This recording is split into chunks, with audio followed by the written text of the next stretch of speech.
Hello friend, welcome to my YouTube channel. आज से अपन स्टार्ट करेंगे इम्पोर्टेंट एमसीक्यू सीरीज़ जो आपको हेल्प करेगी सीएचओ के एग्ज़ाम में, एएनएम के एग्ज़ाम में और नर्सिंग ऑफिसर बनाने के लिए।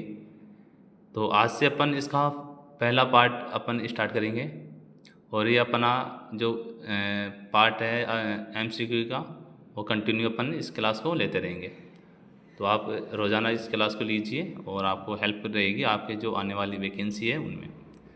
ठीक है फ्रेंड, तो अपन आज से स्टार्ट करते हैं कुछ इम्पोर्टेंट क्वेश्चन जो आपकी एग्ज़ाम के लिए बहुत ही ज़रूरी है। इसमें फर्स्ट क्वेश्चन है friend, which of the following is not a heat loss mechanism from the body. ठीक है, क्वेश्चन पहला क्या बोल रहा है कि आपके जो बॉडी से जो आपका जो हीट है, मतलब आपका जो टेम्परेचर है वो कौन कौन से मैकेनिज्म से होता है, लेकिन जो नीचे दिए गए हैं उनमें कौन सा नहीं है। ठीक है, मतलब सभी से होता है लेकिन एक ऐसा है ऑप्शन जिसमें से जो हीट का लॉस नहीं होता है। तो फ्रेंड आपको पता है कि कंडक्शन से भी होता है, कन्वेक्शन से भी होता है और इवेपोरेशन, इन सभी से क्या होता है, हीट का लॉस होता है। अब कैसे होता है इसे मैं बताता हूँ। कंडक्शन से कैसे होता है, दो वस्तुओं को आपस में यदि डायरेक्ट कांटेक्ट में लाने से उनका जो हीट का लॉस हो रहा है उस मेथड को बोलते हैं अपन कंडक्शन। कन्वेंशन मेथड होता है, उनमें क्या होता है फ्रेंड, यदि एयर के थ्रू, यदि एयर की वजह से अपना जो हीट लॉस हो रहा है, जैसे अपन बोलते हैं ना कि ठंडी ठंडी हवा चल रही है, गर्म हवा चल रही है, तो इसके द्वारा यदि हीट का लॉस हो रहा है वो है अपना कन्वेंशन। सी है इसमें इवापोरेशन। इवापोरेशन का मतलब होता है कि हीट का लॉस जिसके द्वारा इसमें जैसे भाप के रूप में अपने जैसे टेम्परेचर होता है तो अपनी स्वेटिंग होती है, तो भाप के रूप में अपना जो हीट है वो बाहर निकलती है। तो इवापोरेशन का मतलब है कि हमारी बॉडी से भाप के रूप में हीट का लॉस होना। लास्ट इसमें डी है, इसका आंसर राइट डी रहेगा। क्यों? क्यों डिफ्यूजन का मतलब क्या होता है फ्रेंड, किसी भी सब्सटेंस का हाई कंसंट्रेशन से लो कंसंट्रेशन की ओर मूवमेंट करना, तो उसका मतलब होता है डिफ्यूजन। तो इसका जो अब क्वेश्चन ने क्या पूछा था कि कौन सा मैकेनिज्म है जिसके द्वारा हीट लॉस नहीं होती। इसमें ऑप्शन ए बी और सी दोनों तीनों से होती है लेकिन डी है उससे नहीं होती, तो इसका राइट आंसर है डी। अगला क्वेश्चन है फ्रेंड सेकंड नंबर का, before taking temperature thermometer need to be clean from.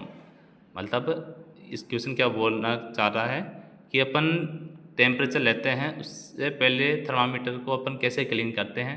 तो फ्रेंड अपन देखो ये अपना जैसे थर्मामीटर होता है, इसका बल्ब, ये बल्ब है, ठीक है फ्रेंड, और यह है इसकी स्टीम। ठीक है, तो अपन टेम्परेचर लेने से पहले देखो आपको याद कराता हूँ, बिफोर पूछता है। ठीक है, बी की मीनिंग में क्या आ रहा है, बी पहले आ रहा है तो बिफोर। तो बल्ब देखो, बल्ब भी अपन ऐसे लिखते हैं, तो बिफोर में यदि पूछे आप तो बल्ब टू स्टीम की ओर अपन बताना है। ठीक है, बिफोर में पूछे तो बल्ब टू स्टीम की ओर बताना है। और आफ्टर के लिए यदि क्वेश्चन आए तो इसमें उल्टा हो जाता है फ्रेंड, तो वो हो जाता है स्टीम टू बल्ब। ठीक है, तो इसमें ऑप्शन देखो, steam to bulb, sorry bulb to steam, तो इसका राइट आंसर ए ही मिल गया अपन को। ठीक है, क्योंकि अपन ने देखा है कि बिफोर, तो अपन बी को बी से कनेक्ट करना है, बी फोर पहले और बी यानी बल्ब, तो बल्ब से अपन स्टार्ट करेंगे स्टीम की ओर। तो इसमें पहला ऑप्शन दिखे अपन को बल्ब टू स्टीम, तो ये राइट आंसर यही हो गया। स्टीम टू बल्ब ये आफ्टर करते हैं फ्रेंड। ठीक है, आफ्टर अपन टेम्परेचर लेने के बाद में अपन क्लीन करते हैं, तो ये भी क्वेश्चन बनता है कि तो वो होता है स्टीम टू बल्ब। मतलब इसका है कि high sorry low contaminants to high contaminants की ओर जाते हैं। ठीक है, अगला क्वेश्चन है थर्ड नंबर पे, what is the different in temperature between oral cavity and rectum in a patient at same time. ठीक है, कि एक पेशेंट है अपना, ठीक है, ये एक पेशेंट है, इसका अपन दो रूट से टेम्परेचर ले रहे हैं, कौन कौन से, ओरल से और रेक्टम से, तो उनमें डिफरेंस कितना आएगा ये क्वेश्चन पूछना चाहता है। ठीक है, फारेनहाइट में। तो आपको बता दें, यदि अपन ओरल और एक्सुलर में लेते हैं तो उसके बीच में 1 डिग्री फारेनहाइट का डिफरेंस आता है।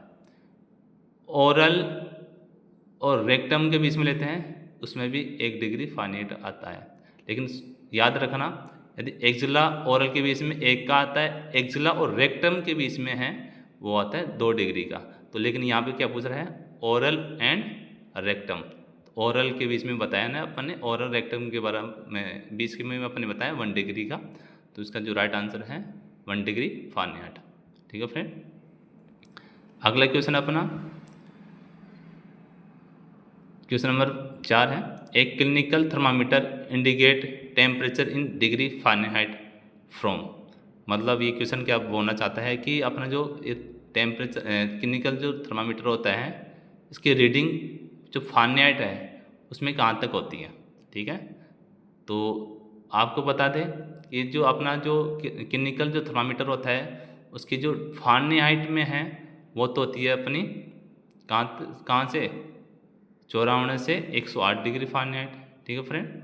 और यदि आपको सेल्सियस में पूछे, ठीक है, यदि सेल्सियस में पूछे तो वो होती है 35 से 42 डिग्री सेल्सियस।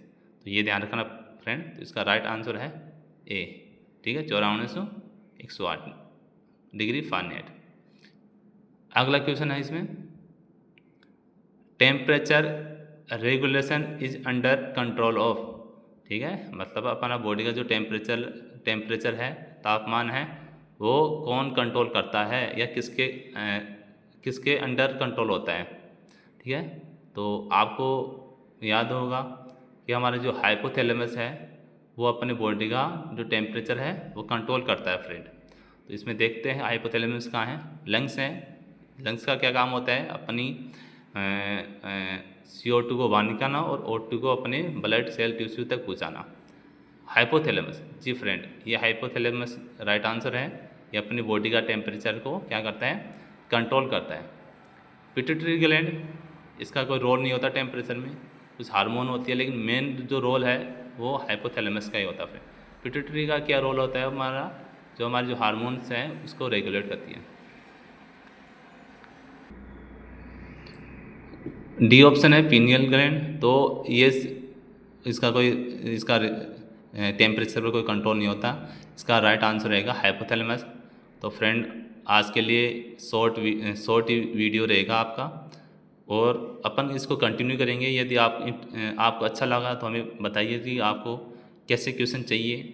ठीक है, मैं आपको CHO, ANM और नर्सिंग ऑफिसर के हिसाब से आपके लिए क्वेश्चन रेडी करता हूँ। और ये क्वेश्चन आपको बहुत बार पूछे गए भी हैं, ऐसे क्वेश्चन भी लेके आ रहा हूँ मैं जो आपको पहले एग्जाम में देखे गए हैं और आगे भी आने के चांसेस उसके बने रहते हैं। कुछ से होता है कि जैसे इनमें से क्वेश्चन आएंगे तो वो क्वेश्चन तो आपको हर एग्ज़ाम में मिल ही जाते हैं। ठीक है फ्रेंड, तो अपन इस सीरीज़ को कंटिन्यू रखेंगे। आशा करता हूँ आपको ये सीरीज़ अच्छी लगेगी। तो आप हमें सपोर्ट बनाइए रखिए। और रही बात आपके जैसे आईपैड की या डिजिटल बोर्ड की, तो वो भी हम जल्दी इसकी व्यवस्था करने में लगे हैं, वो भी अपन जल्दी स्टार्ट करेंगे। ठीक है friend, have a nice day.